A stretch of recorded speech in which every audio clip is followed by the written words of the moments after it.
पुन्हा एकदा माझ्या चॅनलमध्ये तुमचं सगळ्यांचं स्वागत. तुम्हाला जर हा 44 साईजमध्ये 4 टक्स ब्लाऊजची कटिंग लागते, बऱ्याच जण घाबरतात, मोठा ब्लाऊज असू द्या किंवा सगळ्यात कमी साईजचा असू द्या, कशा पद्धतीने कट करायचा आहे, तर हा व्हिडिओ त्यांच्यासाठी एकदम युजफुल आहे. तर व्हिडिओ पूर्ण बघा आणि व्हिडिओ आवडला तर लाईक शेअर सबस्क्राईब करायला विसरू नका. तर याची मी कटिंग कशी केली स्टेप बाय स्टेप तुम्हाला प्रत्येक गोष्टी सांगण्यात येतील. तर आपण 2 भागामध्ये हा व्हिडिओ बनवलाय, तर व्हिडिओ पूर्ण बघा. पुन्हा एकदा माझ्या चॅनलमध्ये तुमचं सगळ्यांचं स्वागत. आपण 4 टक्स ब्लाऊजची कटिंग करणार. साईज आहे 44. आपण ही कटिंग दाखवणार 2 भागांमध्ये, म्हणजे पाठीमागचा भाग एका व्हिडिओमध्ये राहील आणि फ्रंट भाग एका व्हिडिओमध्ये राहील. त्याचं कारण एकच का व्हिडिओ मोठा होतो आणि समजून तेवढं सांगितलं तर तुमच्या लक्षात येईल. डाऊट बऱ्याच जणांचे क्लिअर होतात. तर मग जास्त मोठा व्हिडिओ कोणी पाहत नाही, छोटा व्हिडिओ सगळेच बघतात. तर मग आपण असं ठरवलंय का आपण एकच ब्लाऊजची कटिंग 2 व्हिडिओमध्ये अपलोड करू. तर सगळ्यात अगोदर आपण उंची घ्यायची. उंची तुम्ही तुमच्या आवडीनुसार घेतली तरी चालते. आता याची उंची आहे 15 इंच. हा ब्लाऊज शिवून होणार 14 इंचाचा. आता ही लाईन मी घेतली एकसारखं सरळ येण्यासाठी. कपडा जर असेल तर बंद बाजू माझ्याकडून घेतली आणि ओपन बाजू मी समोरून ठेवली. शोल्डरसाठी आपल्याला 6.25 इंचावर एक मार्किंग करायचं आहे. साईज मोठी आहे, लक्षात घ्या. बऱ्याच जणांना डाऊट येतो का मोठ्या साईजमध्ये ब्लाऊज व्यवस्थित बसतो का नाही. तर याच्यामध्ये आपण सगळे प्रश्न सॉल्व करणार. एकसारखी लाईन आखण्यासाठी मी 2 पॉईंट दिले.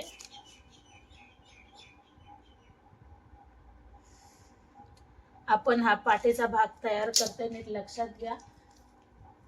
आणि 6.5 इंच आपण मोंड्यासाठी एक पॉईंट द्यायचा. 6.5 घ्या. 44 साईजला एकदम परफेक्ट अशी कटिंग आणि फिटिंग याच्यामध्ये होऊन जाते. ज्यांना व्हिडिओ आवडतात त्यांनी दोन्ही व्हिडिओ पूर्ण बघा, म्हणजे त्यांचे डाऊट एकदम सुटणार. ह्या व्हिडिओमध्ये बऱ्याच जणांना मोठी साईज ही कट करता येत नाही. आता जर ब्लाऊजवर माप घेतलं तर समजा आता 44चा हा ब्लाऊज आहे, बरोबर. तर याच्यामध्ये काही लूज ठेवायचं नाही, म्हणजे आपण चौथा भाग घेतो आणि 2 इंच शिलाई मार्जिन ठेवतो, तेवढंच घ्यायचंय. पण जर तुम्ही अंगावर माप जर घेतलं, 44 मध्ये 2 इंच मिक्स करायचे तर 46. मग 46चा आपल्याला चौथा भाग काढायचा आहे. आता हे बॉडीवर माप होतं कस्टमरचं, तर 46चा चौथा भाग येणार. दुसरा भाग टेपने फोल्ड करा किंवा कॅल्सी वापरा. 23 इंच हा दुसरा भाग झालाय आणि 44चा चौथा भाग येतो 11.5 इंच. ही गोष्ट लक्षात घ्या. अंगावर माप घेतलं तरच आपल्याला लुझिंगसाठी त्याच्यामध्ये 2 इंच मिक्स करायचे. आता तुम्ही कंपल्सरी एकतर 1.5 इंच तुम्ही शिलाई मार्जिन घ्या किंवा 2 इंच घ्या. आता याच्यामध्ये मी 1.5 इंच घेते, कारण पेपर आपल्याला थोडासा कमी पडेल. 2 इंच जरी घेतलं तर काही हरकत नाही. 1.5 मध्ये पण ब्लाऊज एकदम परफेक्ट बसतो आणि 2 मध्ये पण परफेक्ट बसतो. छातीचा भाग आपण घेतला, चौथा भाग काढला. आता आपल्याला यायचंय कमरेकडे. तर कंबर आहे आपला 36. तर 36चा चौथा भाग किती येणार? 9 इंच. 9 मध्ये आपण एक पॉईंट दिला. 1 इंच आपण टक्ससाठी पॉईंट दिला आणि 1.5 इंच आपण शिलाई मार्जिन. जसं की आपण वरती पण 1.5 इंच घेतले, तर इथं पण आपण 1.5 इंचच घेणार. ही लाईन आपण याला जॉईन करून घेऊ.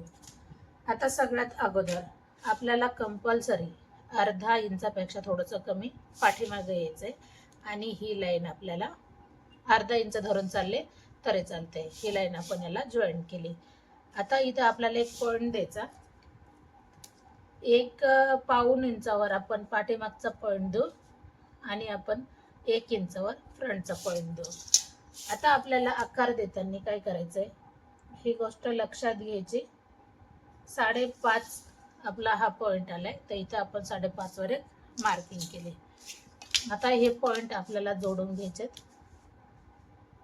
आता तुम्ही वळण पट्टीचा वापर केला तरी चालतोय. जसं की पाहू शकता तुम्ही, हे पॉईंट एकदम परफेक्ट असे आलेत.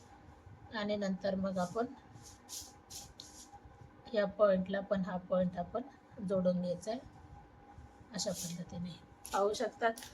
आता आपल्याला शोल्डर उतार हा कंपल्सरी द्यायचा आहे, कारण बऱ्याच जणांना प्रश्न पडतो. शोल्डर उतार हा मोठा ब्लाऊजमध्ये होऊन जातो.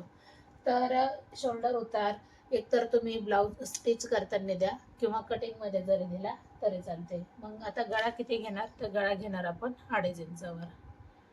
तुम्ही तुमचा गळा आवडीनुसार जरी घेतला उंचीला तरी चालते. आता 6.5-7चा गळा तुम्ही घेऊ शकतात. वरती 2.5 घेतले, खाली तुम्ही 2.25-3 इंचावर जरी गळा घेतला तर काही हरकत नाही. आता हा गळा किती आला, आपण 7 इंचाचा बरोबर. याच्यामध्ये आपण गोल आकार देऊन घेऊ. हा पाठीमागचा गळा आहे. तुम्ही 10 इंचाचा घ्या, 9 इंचाचा घ्या, काही हरकत नाही. तुम्ही तुमच्या आवडीनुसार गळा घेऊ शकता. फ्रंट गळा आपण 7 इंचाचा घ्यायचा आहे. आता हा झाला आपला पाठीमागचा भाग बरोबर. आता आपल्याला ह्या पॉइंट पासून ह्या पॉइंट पर्यंत आपल्याला निम्मा घ्यायचंय आणि नंतर आपल्याला टक्सची मार्किंग करायची. टक्स मार्किंग करताना आपण 1/2 इंचाचा टक्स घ्यायचा आहे, कारण आपण पाठीमागच्या टक्ससाठी दोन्ही बाजूच्या टक्ससाठी आपण 1 इंच एक्स्ट्रा घेतलंय मार्जिन, तर तेवढंच घ्यायचंय. अशा पद्धतीने हा झाला आपला पाठीचा भाग एकदम कम्प्लीट. मग आता आपल्याला कट करताना काय करायचंय, जसं की मी तुम्हाला दाखवते.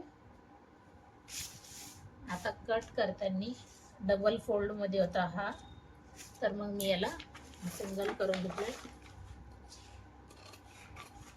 तुम्ही सिंगल करू नका, तुम्ही डबलच कापा ज्यावेळेस तुम्ही कपड्यावर कटिंग करते. आता हा पेपर आहे तर मग मी तुम्हाला अशा पद्धतीने दाखवते. कधी पण कपडा असू द्या किंवा पेपर असू द्या, अगोदर त्याला एकसारखं कटिंग करून घ्या. म्हणजे उंचीमध्ये असू द्या, एकसारखी कटिंग एकदम परफेक्ट होऊन जाते. आणि पेपर कटिंग करून जेवढं तुम्ही पेपर कटिंग करता तेवढं तुमचा हात साफ होईल. आणि कोणती पण साईज असू द्या, अजिबात त्याच्यामध्ये अडचण येणार नाही.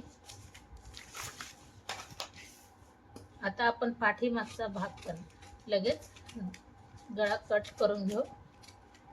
आता याच्यामध्ये फ्रंट कसा काढायचा आहे तर ते तुम्ही दुसऱ्या भागामध्ये बघा. 44 साईजमध्ये आपण हा पाठीचा भाग कट केलाय.